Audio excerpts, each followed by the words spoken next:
เห็นแล้วคืออีน่ะข้าวนี้เป็นแหน่ขอมันยังมีเลยอ่ะเป็นเลยแล้วมาแล้วดีใจนำเด้อสุดใจดีใจล่าสุดครอบครัว2 คนที่ยังติดอยู่ในถ้ำหู้ข่าวว่าพอมีหวังได้ยินสัญญาณเคาะผนังถ้ำโต้ตอบกับพากันเนาะขอบบุญขอบคุณขอบอกขอบใจทั้งอาจารย์ติ้งลีเพิ่นเป็นยกใหญ่เลยท่านผู้ชมสบายดี FC แฟนคลับทุกท่านกันแล้วกันมาพบมาพ่อกันคลิปนี้ถือว่าเป็นเรื่องเล่าดีๆเป็นเรื่องเล่าที่มีห้อยยิ้มระหว่างพี่น้องลาวไทยระหว่างกู้ภัยและก็ญาติพี่น้องผู้ที่เพิ่นยังติดอยู่ในถ้ำหนึ่งในนั้นก็คือน้องตายเนาะคงจะเป็นผู้หนึ่งที่ดีอกดีใจที่สุดนั่นล่ะเพราะว่าเพิ่นพยายามเคียงคู่สู้ซนฝ่าฟันช่วยเหลือทีมงานกู้ภัยบ้านเฮาและก็กู้ภัยไทยนี่นะมาตลอดระยะเวลาห่วย8 มื้อ9 มื้อแล้วเนาะแต่ว่าถึงอย่างใดก็ตามที่ผ่านมาบ่ได้ยินวี่แววแต่มาฮอดมื้อนี้กับมื้อวานนี่เป็นสัญญาณที่ดีน้องตายก็คงจะดีอกดีใจโดยเฉพาะแม่ของน้องตายเนาะท่านผู้ชมเนาะก็คาดว่าจะเป็นแม่ผู้ใส่เสื้อสีแดงนะบอกว่าพอกับบ่มีแล้วเหลือแต่ลูกชายผู้นึงก็ติดถ้ำผู้นึงก็ยังอยู่นอกน่าจะเป็นอ้ายของน้องตายนะท่านผู้ชมเอ้ยซึ่งได้ฟังแล้วก็รู้สึกอีดูสงสารเนาะในขณะที่ทั้งอาจารย์เก่งกาจหรือว่าอาจารย์ติ้งลี่เพิ่นก็จะเดินสวนทางขึ้นไปสำรวจกวดกาปากปองถ้ำคือเก่าเหมือนเดิมมันแหละไปกายเต้นอยู่หั่นเพิ่นก็ได้แวได้จอดได้ยุดทักทามให้ความเขาเอามาอบอุ่นหัวใจท่านผู้ชมเอ้ยหนึ่งในนั้นก็มีทั้งน่าจะเป็นผู้นำเมืองบอกไปนำอาจารย์ติ้งลีพากันได้ไปโอ้ไปล้มจะว่าเสื้อว่าทั้งพ่อแม่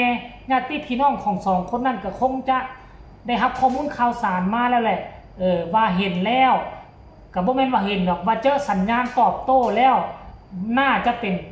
สิ่งมีชีวิตน่าจะเป็นมนุษย์เป็นผู้ตอบโต้ซึ่งปัจจุบันนี่กำลังซุ่มดำน้ำกับกำลังทะลุทะลวงเนาะได้ยินว่าเอาน้ำเอาในเอาของอยู่ของกินไปผู้ใดทุกคนเลยทั้งน้องตายจะเป็นผู้น่าจะเป็นผู้มุดไปตืมเนาะบอกว่าให้ไปร่วมกันกับ5 คนเกี่ยมเข้าเกี่ยมน้ำเกี่ยมในขั้นท่ากรณีมาเข้าไปเจอ2 คนนั่นแล้วก็พากันเอาข้าวเอาน้ำให้ข้าเจ้ากินตามแผนที่เคยเฮ็ดกับ5 คนนั่นและในขณะเดียวกันนั่นทีมงานผู้ที่ข้าเจ้าไปสำรวจกวดกาปากปอง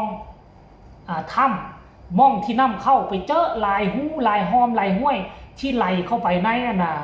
ถ้ำก็จะไปเก็บกำข้อมูลทายเป็นช็อตๆมาไว้แล้วก็สิมาวางแผนว่าเฮาควรจะอุดจะอัดม่องใดม่องที่น้ำเข้าแล้วม่องที่น้ำออกเฮาควรจะระเบิดหูเฮาควรจะเปิดปากหูแนวใด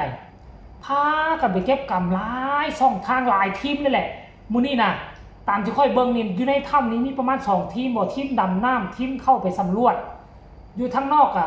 หลายทีมที่จะไปโรยตัวลงหูทีมที่ไปสำรวจบนน้ำเข้ามี 4-5 ทีมผู้ใด FC แฟนคลับรายละเอียดให้ทุกคนไปชมคลิปภาพบรรยากาศเรานี่สักก่อนแล้วจะมาพ้อกันในช่วงต่อไปชมพร้อมกันเลยแม่ได้ง่อยแม่ได้ง่อยอีก2 คนอยู่ไหนอยากอยู่ฮะว่าแม่อีก2 คนดีๆทั้งนั้นเลยน้ำใส่แม่สวยให้เด้อมาได้น้ำแดงไปดีโอ้ไปดีไอ้ไปดีทางได้เห็นหน้าตาผู้หญิงสมเสยเห็นแล้วคืออีน่ะข้าวนี้เป็นแหน่ขอมันยังมีเลยอ่ะเป็นเลยแล้วมาแล้วดีใจนำเด้อสุดใจดีใจที่สวยถูกคะแนนกันเด้อใจที่สุดเลยญาติของ2 คนเป็นอาหารก็พอเป็นกับคนเลยแม่ผู้2 คนเลยเราสวยเขาเจ้าเอาเจ็บไปเดี๋ยวสวยเด้อซอยนะซอยเด้อชุดความสามารถโอ้มีสุดดอกลุยต่อ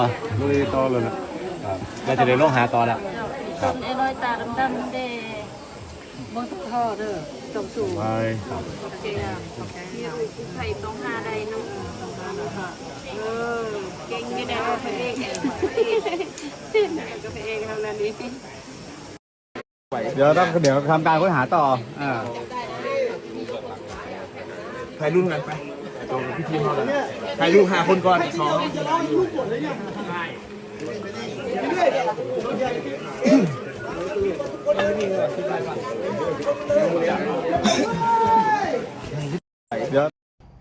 เห็นบอ FC แฟนคลับนี่คือภาพบรรยากาศ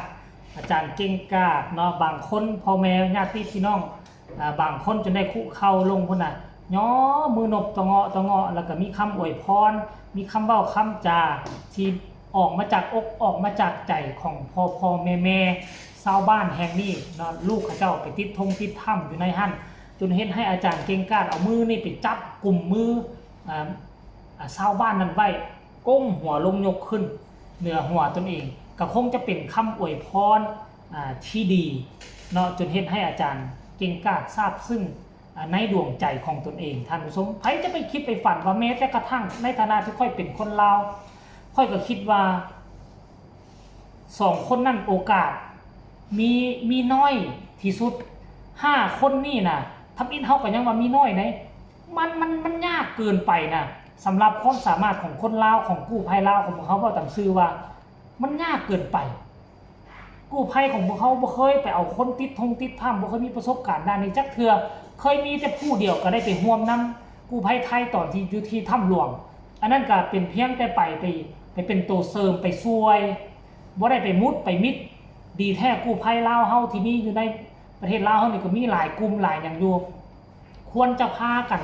ไปเฮียนเอาไว้เนาะเฮียนกู้ภัยทางด้านถ้ำทางด้านนี้ต่างๆเนาะเดี๋ยวนี้หากก็เริ่มมีทีมกู้ภัยทางน้ำเริ่มมีมาแล้วอยู่ทั้งหลวงพระบางก็มีเวียงจันทน์นี่มีหลายแต่ว่าจะไปค้นหาทางทงทางถ้ำโหนสลอกโหนสลิงนี่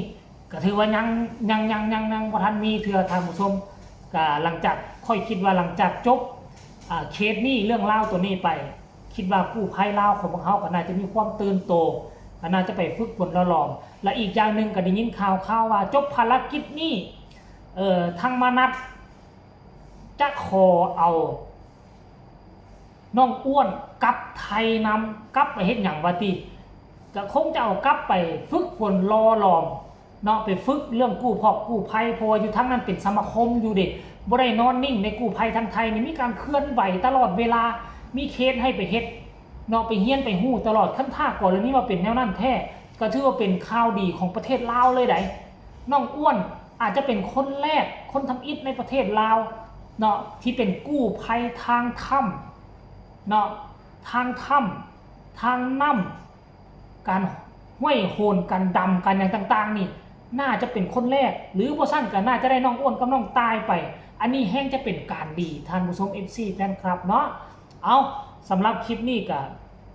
ขอฝากฝังเอาอีกคลิปหนึ่งก็แล้วกันท่านผู้ชมฟังให้ทุกคนกดไลค์กดแชร์แล้วก็เป็นกำลังใจให้2ครอบครัวนั่นก็แล้วกันก็หวังว่าบ่อนมื้อนี้กับมื้ออื่นเฮาจะได้ยินข่าวดีไวๆเพราะว่าทุกสัญญาณมันบ่งบอกมาแล้วปัจจุบันนี้ทุกทีมกำลังระดมพละกำลังกันไปซอกหาก็หวังว่าจะเจอตัวเป็น2คนนั้นได้โดยไวสำหรับคลิปนี้ก็ลาท่านผู้ชมไปเพียงส่ำนี้ก่อนสบายดี